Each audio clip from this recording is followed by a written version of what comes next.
अस्सलाम वालेकुम, welcome to novels narrative. कैसे हैं आप सब? उम्मीद करती हूँ कि खैर वाफियत से होंगे। जी, तो आज हम स्टार्ट करने जा रहे हैं अपना न्यू नॉवल, लेकिन उससे पहले अगर आपने अभी तक चैनल सब्सक्राइब नहीं किया तो जल्दी से चैनल सब्सक्राइब कर लें, बेल आइकन दबा दें ताकि हर आने वाली नई वीडियो आपको मिलती रहे। लाइक, कमेंट और शेयर करना मत भूलें, ठीक है? तो आज का जो नॉवल है वो बहुत ही मज़े की स्टोरी है, यकीनन आप लोगों को अच्छी लगेगी। तो चलिए बगैर वक्त ज़ाया किए हम स्टार्ट करते हैं। ये जो डैडी ने नया मुलाजिम रखा है इसके नखरे कुछ ज़्यादा नहीं है, अनुषा ने तानिया से कहा तो वो धीरे से हंस दी थी। खुदा जब हुस्न देता है तो नज़ाकत आ ही जाती है, तानिया ने लहक लहक कर शेर पढ़ा तो अनुषा उसे घूरने लगी थी। तौबा है तानिया, कितना ख़राब ज़ौक है तुम्हारा। मेरी अहमक हो तुम।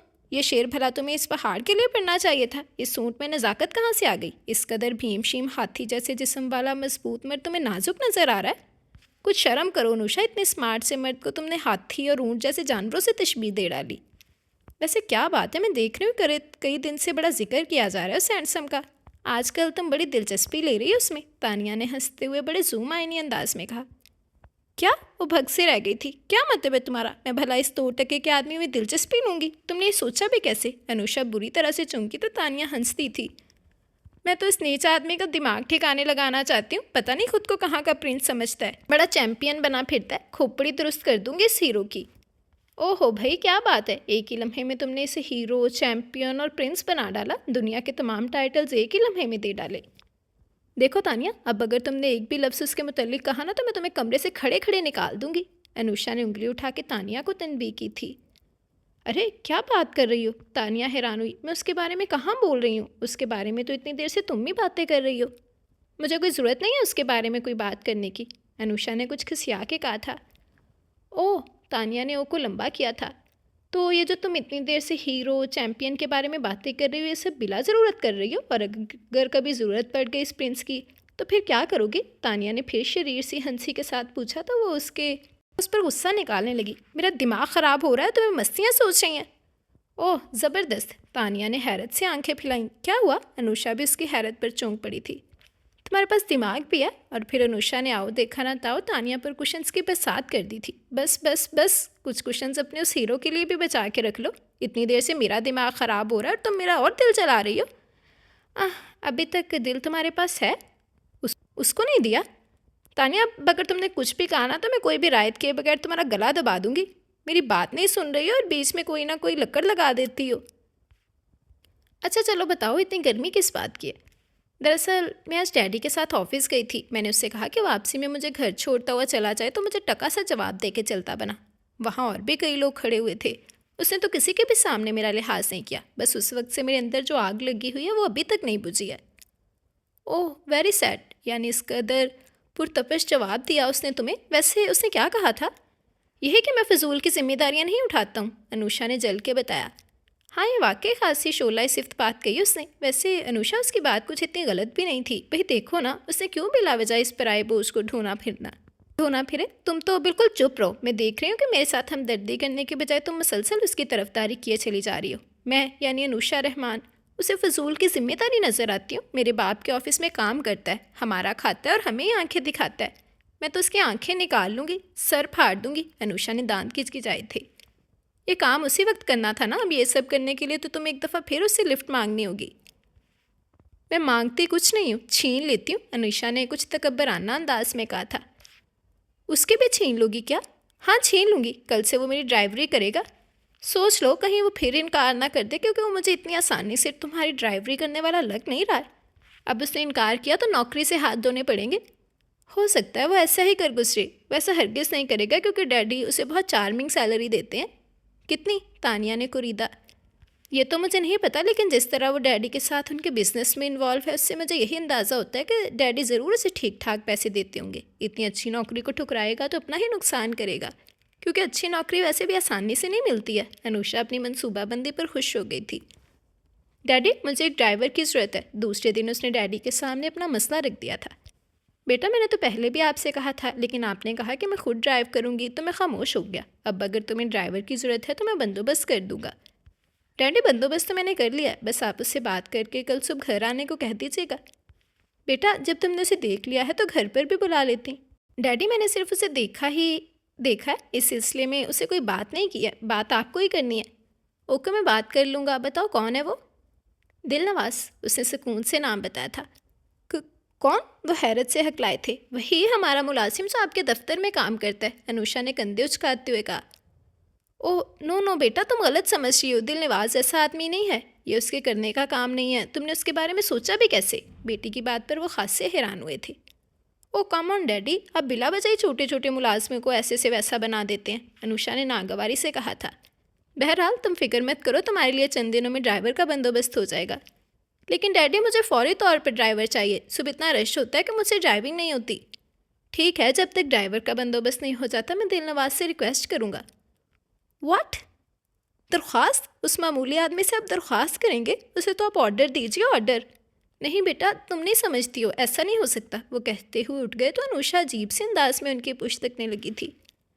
पता नहीं डैडी को क्या हो गया, एक आम से आदमी को अनोखी मखलूक बना दिया। हो सकता है वो अनोखा ही हो, तानिया ने पैर हिलाते हुए कहा था। सारा अनोखापन निकाल दूंगी उसका। हीरो से ज़ीरो ना बना दिया तो मेरा नाम भी अनुषा नहीं। वो मायने खेजी से मुस्कुराते हुए उठ गई थी। अनुषा टीवी देख रही थी कि फ़ोन की बेल बज उठी थी। हेलो, उसने नहायत बेजारी से कहा। मुझे मिस अनुषा रहमान से बात करनी है, भारी सी आवाज़ और संजीदा लहजे के साथ कहा गया था। आपको और कोई टाइम नहीं मिला था अनुषा से बात करने के लिए? क्यों मोहतरमा, इस टाइम में क्या ख़राबी है? इस वक्त मैं टीवी पर अपना पसंदीदा प्रोग्राम देख रही थी। आपकी वजह से मेरा सारा प्रोग्राम गारित हो गया। देखिए मोहतरमा, आपके पास तो इतना बेकार वक्त है कि आप टीवी पर फिजूल प्रोग्राम देख सकती हैं। मेरे पास इतना भी वक्त नहीं है कि आपको फ़ोन कर सकूं। बड़ी मुश्किल से टाइम निकाल कर इस वक्त आपसे बात कर रहा हूँ। तो ना करते, मैंने मजबूर तो नहीं किया था, वो तनक कर बोली। अनुषा से पहचान चुकी थी। आप मुझे मजबूर कर भी नहीं सकती हैं। ये तो रहमान साहिब से ताल्लुकात का ख्याल करते हुए मैं आपसे बात कर रहा हूँ। उन्होंने मुझसे कुछ दिन तक आपको यूनिवर्सिटी पिक एंड ड्रॉप करने के लिए कहा था। कल सुबह ठीक 8 बजे आ जाऊँगा। 2 दफ़ा हान बजाऊँगा, फिर 2 मिनट तक आपका इंतज़ार करूँगा। इस दौरान आप घर से बाहर निकली तो ठीक, वरना किसी और सवारी का बंदोबस्त करके चली जाइएगा। फिर अनुषा के कुछ कहने से पहले ही खट्टाक से फ़ोन बंद कर दिया गया। अहमक, खुद को बड़ा अफलातून समझता है। सारी अफलातूनी कल ही निकाल दूंगी। लेकिन ये तो बताओ कि था कौन? तानिया को कुछ कुछ अंदाज़ा तो हो गया था। अरे वही अरसतू की औलाद अफलातून, उसने दांत पीस के कहा था। लेकिन जहाँ तक मेरे इल्म है, अरसतू और अफलातून तो उस्ताद शागिर्द थे। तानिया के कहने पर अनुषा उसे घूरने लगी थी। बहुत बुरी आदत है तुम्हारी, फ़ौरन बाल की खाल निकालने लगती हो। सुबह अनुषा सुकून से नाश्ता कर रही थी। अनुषा जल्दी करो, दिलनवाज भाई आते ही होंगे। आने दो, कम से कम आधा घंटा इंतज़ार करवाऊंगी। मोहतरम को दिमाग दुरुस्त करने का डोज तो मैं आज ही दे दूंगी। तुम आधे घंटे की बात कर रही हो, यानी तुम्हें मिनट, और मुझे आधा मिनट यानी 30 सेकंड रुकते हुए भी नज़र नहीं आ रहे। तुम शायद भूल गई, तो मैं याद दिलाती हूँ कि उन्होंने 2 मिनट रुकने और 2 हॉर्न बजाने के लिए कहा था। वो देखो, हॉर्न बजा है। शायद दिलनवाज भाई आ गए, मैं देखती हूँ, तुम फ़ौरन आ जाओ। तानिया ने जल्दी से कुर्सी से उठते हुए कहा तो अनुषा ने उसी तेज़ी से उसका हाथ पकड़कर दोबारा कुर्सी पर धकेल दिया। अभी इस सकड़ू को इंतज़ार करने दो। नहायत इत्मीनान से नाश्ता करके जब 15 मिनट बाद वह तानिया के हमरा शान से गर्दन अकड़ाए तकब्बुर से बाहर निकली तो गाड़ी तो दूर की बात, अब उसकी धूल भी हवा में तहय्युल हो चुकी थी। सारा तकब्बुर झंझलाहट में तब्दील हो चुका था। तानिया ने अपनी मुस्कुराहट छुपाने के लिए होंठों पर हाथ रख लिया था। दिलनवाज साहिब यहाँ आए थे? उसने गुस्से से भरे हुए अंदाज में चौकीदार से पूछा था। जी वो आए थे और 2-3 मिनट ठहर के चले गए। वो गुस्से से पैर पटकती हुई अंदर आ गई थी। माँ के इंतकाल के बाद वो बहुत ज़िद्दी और खुदसुर हो गई थी, और फिर बाप के लाड प्यार और बेतहाशा दौलत ने उसे बिगाड़ने में भरपूर किरदार अदा किया था। 15 बरस पहले एक फ़िज़ाई हादसे में अनुषा की माँ और तानिया के वालिदैन हज से वापसी पर ख़त्म हो गए। तानिया उसकी फुप्पू की बेटी थी। वालिदैन की वफ़ात के बाद वो इकलौते मामू के घर आ गई थी। रहमान बेग ने उसमें और अपनी बेटी में कोई फ़र्क नहीं किया था। इन दोनों में भी बिल्कुल सगी बहनों जैसी ही मोहब्बत थी। एक ही माहौल में रहकर तानिया बिल्कुल नहीं बिगड़ी, जबकि अनुषा बिगड़ती चली गई थी। कोई बात उसके मिजाज के ख़िलाफ़ हो जाती तो वो बिल्कुल ज़ख्मी शेरनी बन जाती थी। वो हर काम अपने मिजाज और मर्ज़ी के मुताबिक चाहती थी। दिलनवाज खान ने मेरी बेइज्जती की है, इसका बदला मैं उसे ज़रूर लूँगी, उसने तेज़ी से टहलते हुए कहा। बिल्कुल बिल्कुल, ज़रूर लेना, लेकिन लोगी कैसे? उसके साथ शादी करके। चाय पीते हुए तानिया को बुरी तरह फंदा लग गया था। लेकिन उसके साथ किसकी शादी करके? कुछ देर खांसी के बाद वो बमुश्किल बोल पाई थी। तुम्हारी शादी करके, अनुषा ने जल के कहा। लेकिन मैं 2-2 शादियाँ कैसे कर सकती हूँ? तानिया ने हैरत से आंखें निकाली। तुम तो जानती हो कि मेरा निकाह हो चुका है। जब तुम जानती हो कि तुम्हारी शादी उसके साथ नहीं हो सकती तो फिर तुमने पूछा क्यों? अरे भाई, मैंने कोई अपने लिए तो नहीं पूछा है ना। वैसे कोई लड़की है तुम्हारी नज़र में? मैं खुद हूँ, उसने ठोस अंदाज में कहा था। तुम? तानिया की आंखें फट गईं। तुम्हारे ख्याल में वो तुमसे शादी कर लेंगे? क्या? क्या तुम होश में तो हो? वो तानिया के ऊपर चीख पड़ी थी। तुमने ये बात कही भी कैसे? मुझसे शादी करने के लिए 1000 लड़के पागल हुए फिरते, मैं करोड़पति बाप की इकलौती औलाद हूँ, भला उसकी ज़रूरत हो सकती है मुझसे शादी करने से इनकार करने की? तुम पारा सिफ्त और वो सर्द मिजाज, तुम्हारा उनके साथ निभाव हो जाएगा। मैं उसके साथ निभाव करने के लिए नहीं, उसको ज़िबा करने के लिए शादी कर रही हूँ, वो जिलबिला के बोली थी। खासा बिगड़ा हुआ बंदा इतनी आसानी से नहीं कटेगा। तानिया ने उसे होशियार किया था। दौलत की तलवार बहुत तेज़ होती है, अच्छे अच्छों को काट के रख देती है। वो देखने में ऐसा लालची और कमज़ोर आदमी नहीं लगता है। बहरहाल तुम ट्राई करके देख लो, वो खासा दबंग और खुददार किस्म का मर्द है। तो तुम्हारे ख्याल में मैं खुददार नहीं हूँ? वो चिढ़ के बोली थी। पता नहीं, तानिया ने कंधे उचका के सुकून से कहा तो उसने तानिया के ऊपर मुक्कों की बरसात कर दी थी। जब तुम पहले से जानती हो कि तुम्हारा उनके साथ गुजर नहीं हो सकता, तो फिर तुम ये शादी क्यों करना चाहती हो? बताया तो है, उससे बदला लेने के लिए कर रही हूँ। लेकिन सारी ज़िंदगी तो बदला नहीं लिया जा सकता ना, और फिर बदला लेने के बाद तुम क्या करोगी? अलहदगी। क्या? उससे मज़े से कहा तो तानिया थक से रह गई थी। और अगर उन्होंने तुम्हें नहीं छोड़ा फिर? उससे तो अलहदगी मैं मांगूंगी भी नहीं, मैं तो कोर्ट के ज़रिए खुला लूँगी। ऐसे तो उसे मैं भी नहीं छोड़ूंगी, अपनी बेइज्जती का ठीक ठाक बदला लेके छोड़ूंगी। बस बस, बहुत हो गई ड्रामाई मनसूबाबंदियाँ। ज़िंदगी कोई ड्रामा नहीं है, ये जीती जागती हकीकत है। तुम्हें उनके साथ इस किस्म का बदला लेने का कोई हक नहीं है। वो अगर अंकल के मुलाजिम हैं तो उनका काम करके तनख्वाह लेते हैं। दुनिया में सब इसी तरह एक दूसरे के पास काम करके अपना मुआवजा वसूल करते हैं। तुम तो उनके बारे में ऐसे बात करती हो जैसे वो तुम्हारी ज़रख़ुरीद ग़ुलाम है। अगर उन्होंने तुम्हें अपने साथ ले जाने से इनकार कर दिया तो ये उनकी मजबूरी भी हो सकती है। और वैसे भी तुम्हारा कोई काम करना उनकी ड्यूटी और जिम्मेदारी में शामिल नहीं है। तानिया ने उसे अच्छा खासा डांट दिया था। वो मेरे बाप के ऑफिस में काम करता है, इस लिहाज से वो मेरा भी मुलाजिम है। वो फ़ोन करने बैठ गई थी। किसे फ़ोन कर रही हो? तुम्हारे दिल नवाज भैया को, अनुषा ने दांत पीस के कहा। अभी तो तुम इतना बुरा भला कह रही थी, फिर उन्हें फ़ोन क्यों कर रही हो? तानिया हैरान हुई थी। मैंने उन्हें भला नहीं, सिर्फ बुरा ही कहा है। और फ़ोन क्यों कर रही हो तुम खुद ही देख लो। हेलो दिल नवाज साहिब, कैसे हैं आप? वेरी वेल, आप सुनाइए, कैसे सहमत की? जब से आप हमारे ऑफिस में आए हैं हमने तो आपको चाय कॉफ़ी पर मद्दू ही नहीं किया। आप शाम को हमारे साथ चाय पिए ना। अगले हफ्ते तक तो मैं बहुत मसरूफ़ हूँ, और फिर ये चाय कॉफ़ी की फॉर्मेलिटी की क्या ज़रूरत है? मैं वैसे ही किसी दिन आ जाऊँगा। देखिए, फिर मेरे सेमेस्टर्स शुरू हो जाएंगे। आप टाइम निकाल कर आज ही आ जाइए ना। और फिर हम आपके लिए खासी तैयारी भी कर चुके हैं, लिहाजा अब इनकार नहीं चलेगा, आपको आना ही होगा। ओके, मैं आ जाऊँगा। थैंक्स, कहकर अनुषा ने खुश दिली से रिसीवर रख दिया था। कौन सी तैयारी की आपने? ज़रा मैं भी तो सुनूं। अरे तैयारी में कितनी देर लगती है, सब कुछ बाजार से मंगवा लेंगे, बस हो गई तैयारी। शाम को अनुषा बड़ी टिप टॉप से तैयार होकर दिल नवाज खान का इंतज़ार करने लगी। शाम से रात हो गई लेकिन उसका कहीं पता नहीं था। वो तो सुलग के चिंगारी बन गई थी। ये शख्स मेरे लिए चैलेंज बनता जा रहा है, उसने दांत खिचखिचाते हुए कहा। मेरे ख्याल से तो बन गया है, तानिया ने सुकून से कहा। मैं इसको छोड़ूंगी नहीं, उसने हथेली पर दूसरे हाथ का मुक्का मारते हुए कहा। लेकिन तुम कह रही थी कि मैं छोड़ दूंगी। ओह, वो मैंने शादी करने के बाद कहा था। तैयार रहना, अब मैं क्या करूं? तानिया ने मज़े लेते हुए लहक लहक के कहा तो वो बुरी तरह से तप गई थी। शट अप, बंद करो तुम अपनी ये रागनी। वो छिनपी और पैर पटकती अपने कमरे में चली गई थी। अगले दिन जलती बुनती वो ऑफिस पहुंच गई थी। दिलनवाज किसी से फ़ोन पर बात कर रहा था। ऑफ वाइट पैंट और चॉकलेट ब्राउन शर्ट में वो बड़ा चार्मिंग लग रहा था। मैं आपसे फिर बात करूँगा। अनुषा को देखते ही उसने फ़ोन बंद कर दिया। प्लीज़ तशरीफ़ रखिए, कहिए कैसे तशरीफ़ लाना हुआ? कल आप क्यों नहीं आए? खासे बिगड़े हुए मूड के साथ पूछा गया। तो आप शिकायत करने आई हैं? उसने धीमी सी मुस्कुराहट के साथ पूछा। क्या मुझे शिकायत नहीं करनी चाहिए? उसने अपने मूड को नॉर्मल करते हुए कहा। ज़रा सी भी तेज़ी या तलखी दिखाकर उसे खोना नहीं चाहती थी। वो बड़ी टीढ़ी खेर था, इसलिए वो भी उसे ट्रिक से ही काबू करना चाहती थी। बिल्कुल करनी चाहिए, आपको शिकायत का हक है, लेकिन ऐसा बदअखलाक मैं भी नहीं हूँ। दरअसल कल अचानक एक बहुत अहम बिजनेस मीटिंग में जाना पड़ गया। मैंने आपके घर कल शाम को 3 मरतबा फ़ोन किया। गालबन आपका फ़ोन ख़राब था। उसके कहने से अनुषा को भी ख्याल आया कि कल दोपहर से फ़ोन डेड था और आज सुबह भी ठीक हुआ है। आप ना आने के बारे में डैडी के मोबाइल पर भी बता सकते थे। बुलाया आपने था और मैं उन्हें इनकार करता, ये मुझे कुछ अच्छा नहीं लगा। बहरहाल आई एम वेरी सॉरी। ऐसे नहीं, आप पर फ़ाइन लगेगा। अनुषा का मूड बेहतर हुआ तो लहजा भी खुशगवार हो गया था। वो क्या? उसने गहरी सी नज़रों से उसकी तरफ देखा। वो ये कि आज आप लंच मेरे साथ करेंगे।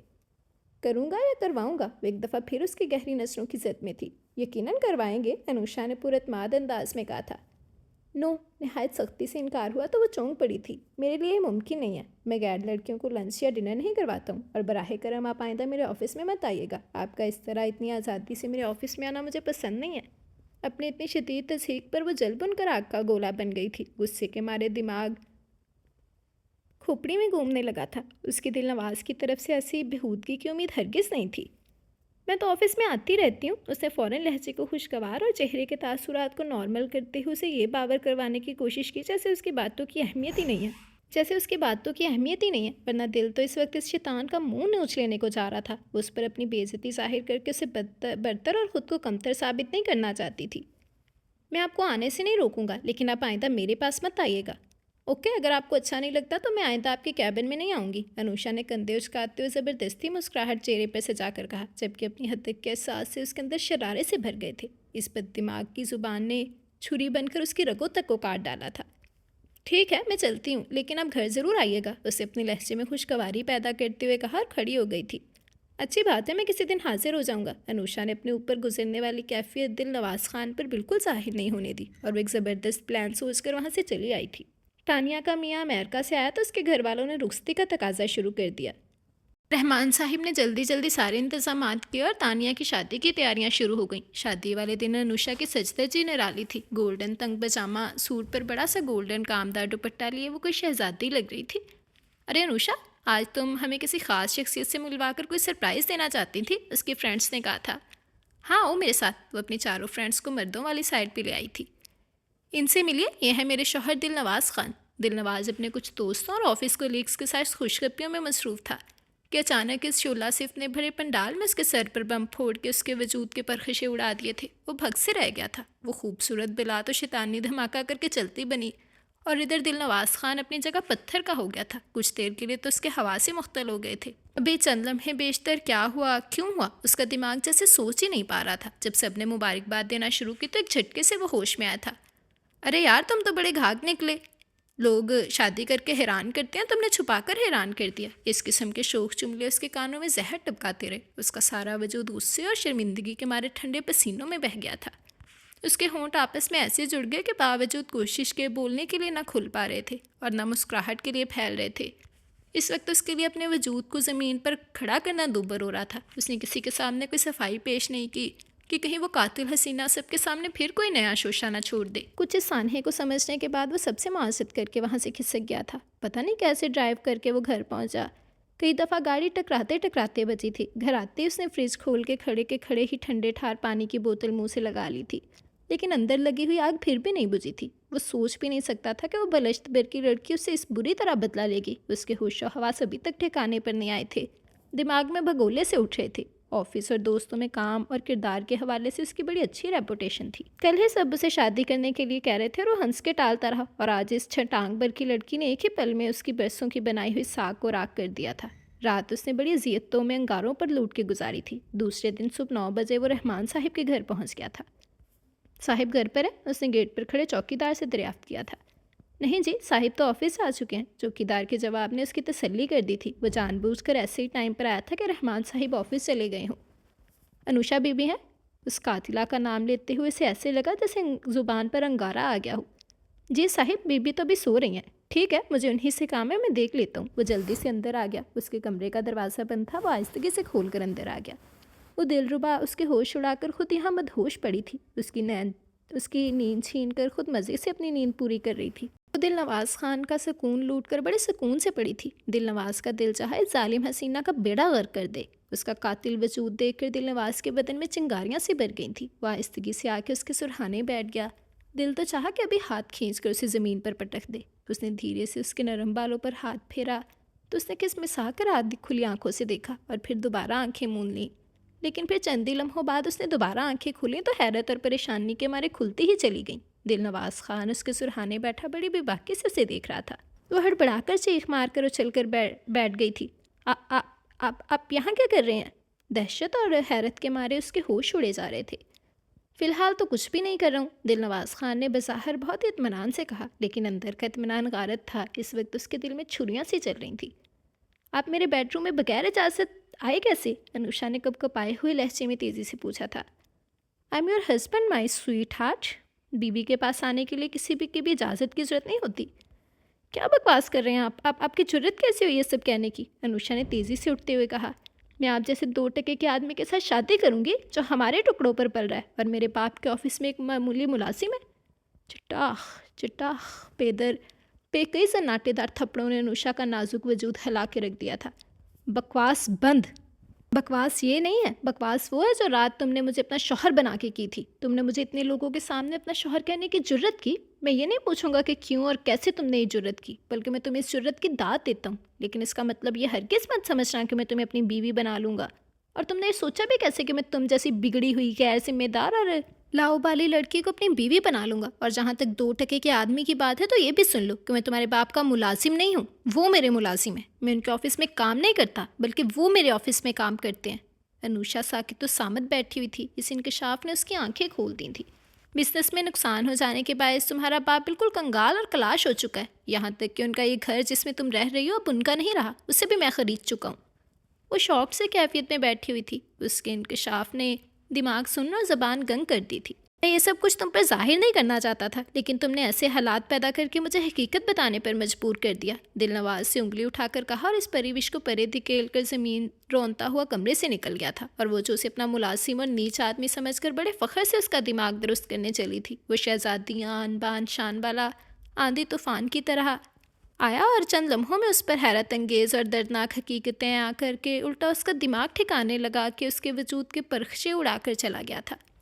वो जो उसे ज़र्रा समझ के खुद आफताब बनी बैठी थी, असल में तो खुद ज़र्रा थी। कितनी गाफिल थी वो अपनी असलियत से। खुद चिराग होकर सूरज से मुकाबले पे आ गई थी। कितनी मदहोश थी वो। बुराई तैश भी उसका लहू हुआ वजूद बिस्तर पर डह गया था। डैडी, आपने मुझसे क्यों ये सब कुछ छुपाया? आखिर क्यों? रात को वो डैडी के कमरे में उनसे बाज पुरस कर रही थी। बेटा, ये बिज़नेस के मामला थे, तुम्हें बता के मैं परेशान नहीं करना चाहता था। हाँ, घर बेचने का जिक्र मैं तुमसे ज़रूर करना चाहता था, लेकिन वो भी तुम्हें पता चल ही गया। तानिया के वलीमे में भी वो नहीं जा सकी, डैडी ही चले गए थे। मैं जिसकी हस्ती को खाक में मिलाने चली थी, उसकी नज़रों में तो मैं पहले ही खाक थी। ये क्या हो गया? ये सब क्यों और कैसे हो गया? कहकर हर रोज़ वो अपनी ज़िल्लत और अपने मौजूदा हालात पर कुटती रहती। फिर उसने दिलनवाज से माफ़ी मांगने का फ़ैसला कर लिया।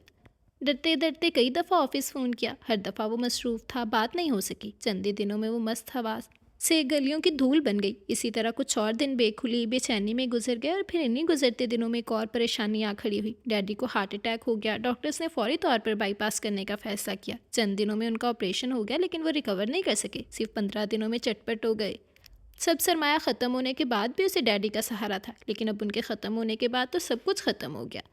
उसने पता नहीं कैसे खुद को संभाला और समझाया। चंद ही दिनों में कमज़ोर होकर बीमार पड़ गई थी। खाना पीना तो जैसे बराए नाम रह गया था। उसे ड्रिप लगानी पड़ गई। दिलनवाज ने ड्रिप लगाने का बंदोबस्त घर पर ही कर दिया था। उसके आगे इतनी मजबूर और बेबस हो गई थी कि उसे किसी काम से मना भी नहीं कर सकती थी। अब क्या होगा का सवालिया निशान हर वक्त निगाहों के आगे नाचता रहता था। तानिया उसे रोज़ फ़ोन करके उसकी खैरियत दरियाफ्त करने के साथ उसे तसल्लियाँ भी देती थी। उसे बातें करके वक्ती तौर पर दिल बहल जाता था, लेकिन फिर अपना फ्यूचर सोचकर उस पर लर्जा तारी होने लगता था। दिलनवाज खान हफ्ते में 2-3 चक्कर लगा लिया करता था और फ़ोन तो रोज़ाना ही करता था। उस दिन अनुषा ने फ़ोन किया तो दिलनवाज से ही रिसीव किया था। उसकी भारी और बारोब आवाज़ सुन के धड़कनें एकदम तेज़ हो गई थी। बात करने की हिम्मत ही नहीं हुई। उसने फ़ौरन बंद कर दिया। कुछ देर के बाद फिर उसने यही हरकत की और फ़ोन के पास से हट गई थी। तकरीबन 10 मिनट के बाद बेल बजी तो उसने रिसीवर उठा के कानों से लगा लिया था। जब बात नहीं करनी है तो आप फ़ोन क्यों कर रही हैं, और जब कर रही हैं तो काट क्यों रही हैं? अपनी चोरी पकड़े जाने पर वो थक से रह गई थी। फ़ोन करते वक्त ये बात तो उसके जहन से ही निकल गई थी कि दिलनवाज के फ़ोन में उसका नंबर आ गया होगा, और उसने खुद भी इस वक्त दिलनवाज का नंबर देखे बगैर ही फ़ोन उठा लिया था। अगर देख लेती तो हरगिज़ ना उठाती। मैं आपसे माज़रत करना चाहती हूँ, उसने ठंडी और मरी हुई आवाज़ में कहा था। किस बात की माज़रत? दिलनवाज को अंदाज़ा तो हो गया था, लेकिन उससे सुनना चाहता था। उस दिन तानिया की शादी में मैंने जो कुछ कहा, शायद वो मुझे नहीं करना चाहिए था। शायद नहीं, बल्कि यकीनन नहीं करना चाहिए था। अगर आप वो सब कुछ करने से पहले सोच लेती तो इस वक्त माज़रत की ज़रूरत नहीं पड़ती। अपनी वसअत आइंदा इतने बड़े मार्के करने से पहले सोच ज़रूर लीजिएगा। एक तो वो पहले ही शर्मिंदा थे, उसके बाद तो उन्हें मज़ीद शर्मिंदा कर दिया था। घर में पूरा दिन वो ऐसे ही बुलाई चकराई से फिरती रहती थी। तानिया से बात करके दिल बहल जाता था। पहले जब ये घर अपना था तो वो किस सुकून और खुशी से यहाँ रहती थी। हर लम्हा दिल और जहन में मलकियत का एहसास रहता था। लेकिन यही मलकियत छिन जाने पर इस घर की छत हर लम्हा अपने सर और कंधों पर महसूस हो रही थी। कुछ होने का एहसास और किसी चीज़ पर अपनी मलकियत का एहसास इंसान को कितना ताकतवर और मगरूर बना देता है, और कुछ छिन जाने का एहसास कितना नातवा और कमज़ोर कर देता है। सर उठाकर जीने में और सर झुका के जीने में कितना फ़र्क होता है। और ये फ़र्क किस वक्त नुमाया होता है? जब आपका सर झुक जाता है। और अब अनुषा रहमान का भी सर झुक चुका था, सारा तंतना निकल चुका था, मलकियत का नशा और एहसास ख़त्म हो चुका था। उस दिन दिलनवाज घर आया तो कुछ देर इधर उधर की बातों के बाद अनुषा असल टॉपिक की तरफ आ गई। मैं कहीं जॉब करना चाहती हूँ। वेरी वेल, बहुत अच्छी बात है। कहाँ जॉब करना चाहती हैं? वो कुछ हैरत और अजीब से अंदाज में उसकी तरफ देखने लगी। ना जाने क्यों दिल के किसी गोशी में ये आस, ये उम्मीद थी कि वो जॉब करने से मना कर देगा, लेकिन वो उसकी लगती क्या थी जो वो मना करता।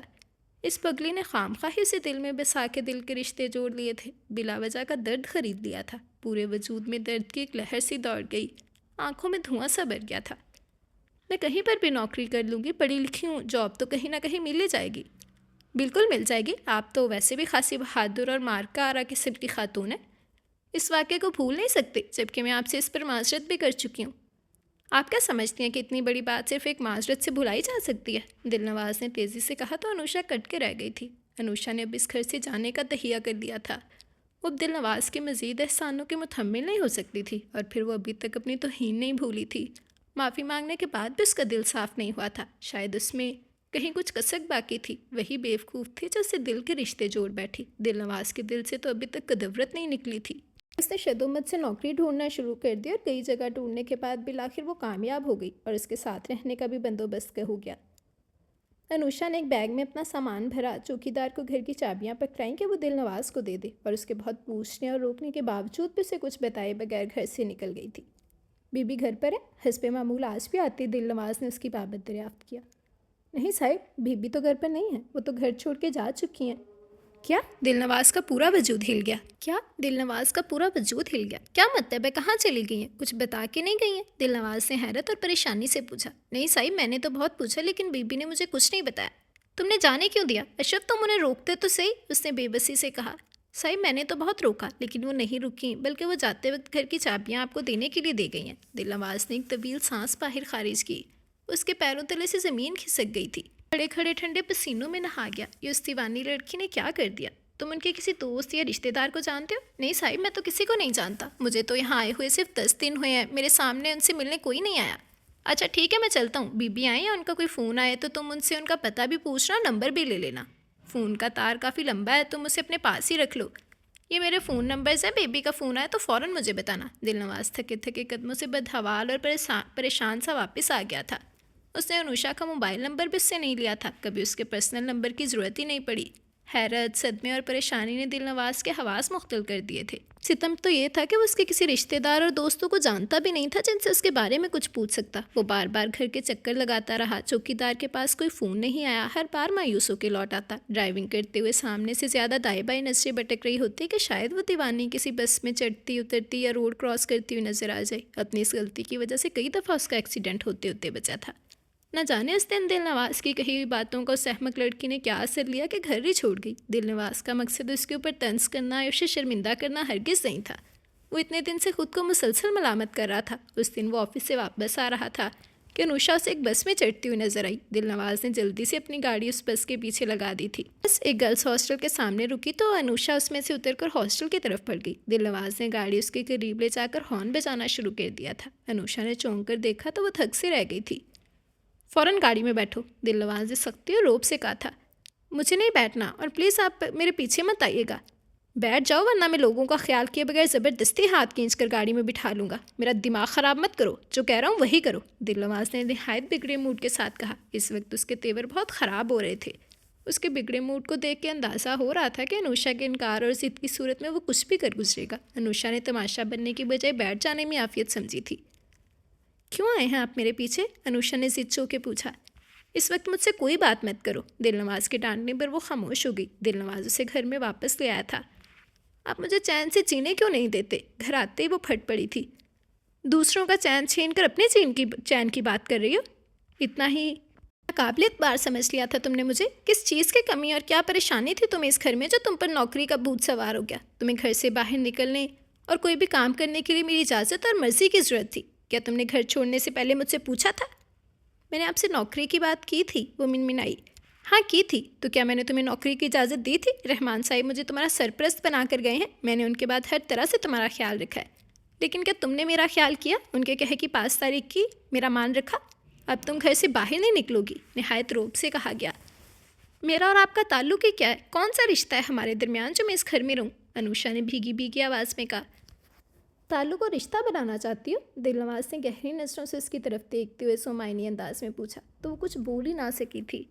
ताल्लुकात और रिश्ते बनने से नहीं बनते हैं, ऐसे घर छोड़ के भागने से नहीं, ऐसी हरकतों से। ताल्लुकात और रिश्ते बुनने से बनते हैं, ऐसे घर छोड़ के भागने से नहीं, ऐसी हरकतों से तो बने बनाए रिश्तों में भी दरारें पड़ जाती हैं। आपको मार के मारने का बड़ा शौक है। मैंने आपसे कहा भी था कि आइंदा ऐसे मार के मारने से पहले ज़रूर सोच लीजिएगा। उसे खूब शर्मिंदा कर रहा था और अनुषा सिर झुकाए बैठी अपनी उंगलियां मरोड़ रही थी। अब तो मुझे आपकी तरफ से बहुत ख़तरा हो चला है और मुझे यकीन है कि आप आइंदा भी किसी मुहिम पर निकल खड़ी होंगी, इसलिए मैंने फ़ैसला किया है कि आपकी शादी कर दी जाए। लिहाजा अगले जुमे को आपकी शादी है। अनुषा ने झटके से सर उठाकर आंखें फाड़ी उसकी तरफ देखा। ये काम मुझे ही करना है, इसलिए मैं जल्द से जल्द ये फ़र्ज़ अदा कर देना चाहता हूँ। और आप अब घर से भागने में कामयाब नहीं होंगी, इसलिए ख्याल तो आप बिल्कुल दिमाग से निकाल दीजिए। आप ऐसा कुछ नहीं कर सकते, अनुषा ने होनक होकर तेज़ी से कहा था। मैं तो इससे भी ज़्यादा बहुत कुछ कर सकता हूँ और करूँगा, दिलनवाज ने इस्तेहकाक से कहा। मेरा और आपका ऐसा कोई ताल्लुक और रिश्ता नहीं जिसके बिना पर आप मेरी ज़बरदस्ती शादी करें, अनुषा ने अपनी टीम पर पूरा एहतजाज किया था। हर ताल्लुक और रिश्ता समझाने का नहीं होता है, कुछ रिश्ते सिर्फ महसूस किए जाते हैं, दिलनवाज ने अनुषा के करीब आके कहा। उसकी इतनी गुर्बत से अनुषा का वजूद पिघला जा रहा था। और वो महसूस करते हैं जिनकी हिस्स बेदार होती है, कह देने से ऐसे रिश्तों का तकद्दुस और उनकी इनफरादियत ही ख़त्म हो जाती है। मेरे इस फैसले का एहसास आपको बाद में होगा। बहरहाल आज शाम को मेरे दोस्त की बेगम आएंगी, वो आपकी शादी की सारी शॉपिंग करवा देंगी और शादी तक वो आपके पास ही रहेंगी। उसके एहसास, जज्बात और खुशियों की परवाह किए बगैर, उसकी मर्जी मालूम किए बगैर उसकी ज़िंदगी का सबसे बड़ा और अहम फैसला करके वो चलता बना और वो बुत बनी बैठी रह गई थी। कोई एहतजाज, कोई आवाज़ बुलंद ना कर सकी। अपनी बेबसी और मजबूरी पर वो खूब दिल खोल के रोई थी। शाम को वाकई उसके दोस्त की बेगम आ गई। उन्होंने उसके होने वाले दुल्हा की शान में ज़मीनों आसमान के किलाबे मिला दिए थे। अनुषा शॉपिंग पर जाना नहीं चाह रही थी, उसे ज़बरदस्ती ले गई। टाइम कम होने की वजह से ज़्यादातर सूट रेडीमेड ही लिए गए थे। बस शादी वलीमे के जोड़े टेलर को सिलने दिए थे। इस वक्त वही कपड़े लेने गई थी। अनुषा घर पर ही थी, उदास और बेजार से बैठी थी कि फ़ोन बज उठा। हेलो, उसने ठंडी और दबी हुई आवाज़ में कहा। सुना है आप शादी से बहुत खुश हैं। दिलनवाज की शोक सी आवाज़ सातों से टकराई तो वो उछल पड़ी थी। बिल्कुल गलत सुना है आपने। अब सुन लीजिए कि मैं बहुत ना खुश हूँ। अच्छा, वैसे अगर आपकी ज़िंदगी में कोई और है जिसे आप चुपके चुपके चाहती हैं तो बता दीजिए। ऐसा कोई नहीं है मेरी ज़िंदगी में जिसे मैं चाहती हूँ, अनुषा ने चिढ़कर तेज़ी से कहा। रियली? दिलनवाज ने शरीर से अंदाज में कहा। फिर बाद में शिकायत मत कीजिएगा, मैंने पूछने का फरीज़ा अंजाम दे दिया। अनुषा ने जल के रिसीवर पटक दिया था। कमीना कहीं का। वो शादी होके एक अनदेखे अनजाने आदमी के हमरा अपनी मर्जी के खिलाफ उसके घर आ गई थी। खौफ, मायूसी और दुख ने उसकी अजीब हालत बना दी थी। हर खुशी मर चुकी थी, सारे अरमान सो चुके थे। उसने खुद को मुकम्मल तौर पर हालात के धारे पर छोड़ दिया था। उसका दुल्हा उसके सामने आकर बैठा तो उसका सर झुकता चला गया था। कहिए मोहतरमा, हमारा फ़ैसला पसंद आया? उसने अनुषा के भीगे भीगे नरम हाथ अपने गर्म और भारी हाथों में थामते हुए कहा। तो उसने झटके से हैरत से सर उठाया। सामने दिलनवाज बैठा भरपूर मुस्कुराहट के साथ उसी गहरी और नशीली नज़रों से देख रहा था। आपने मेरे साथ इतना बड़ा धोखा किया और मुझे कुछ बताया तक नहीं। उसने दिलनवाज पर आंखें निकाली थी। अरे यार, बताया तो था कि मैं तुम्हारी शादी कर रहा हूँ।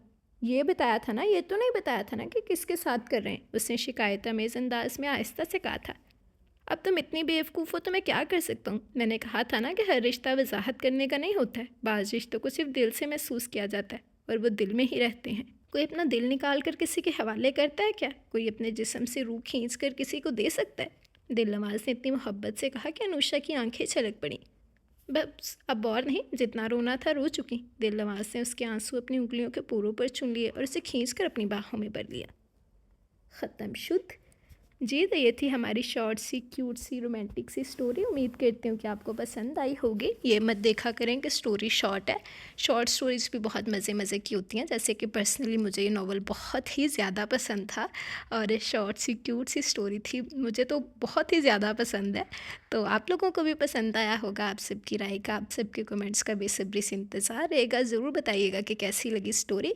अच्छा रिस्पॉन्स दीजिएगा। इसके अलावा जिसने अभी तक चैनल सब्सक्राइब नहीं किया, जल्दी से चैनल चैनल सब्सक्राइब कर लें, बेल आइकन दबा दें ताकि हर आने वाली नई वीडियो आपको मिलती रहे। लाइक, कमेंट और शेयर करना मत भूलें, ठीक है जी। जी, तो नॉवल का नेम था कोई दिल में बस क्या। उम्मीद करती हूँ कि कहानी आपको पसंद आई होगी। अपनी राय का इज़हार ज़रूर कीजिएगा कि कैसी कहानी लगी। आप सबकी राय का, आप सबके कमेंट्स का बेसब्री से इंतज़ार रहेगा। अच्छा रिस्पॉन्स दीजिएगा और एक्टिव रहें। अगर आप एक्टिव रहेंगे, अच्छा रिस्पॉन्स देंगे तो तभी आप लोगों के लिए धमाकेदार सा जल्दी एपिसोड वाइज नॉवल लेकर आऊँगी, ठीक है। तो आप लोग शॉर्ट स्टोरीज़ एंजॉय करें फ़िलहाल कुछ टाइम के लिए और ज़रूर बताते रहिएगा कि आपको कैसी लग रही हैं। अब इंशाल्लाह हम हाज़िर होंगे कल नए नॉवल के साथ, नए किरदारों के साथ। तब तक के लिए मुझे इजाज़त दें। दुआओं में याद रखिएगा। अल्लाह हाफ़िज़।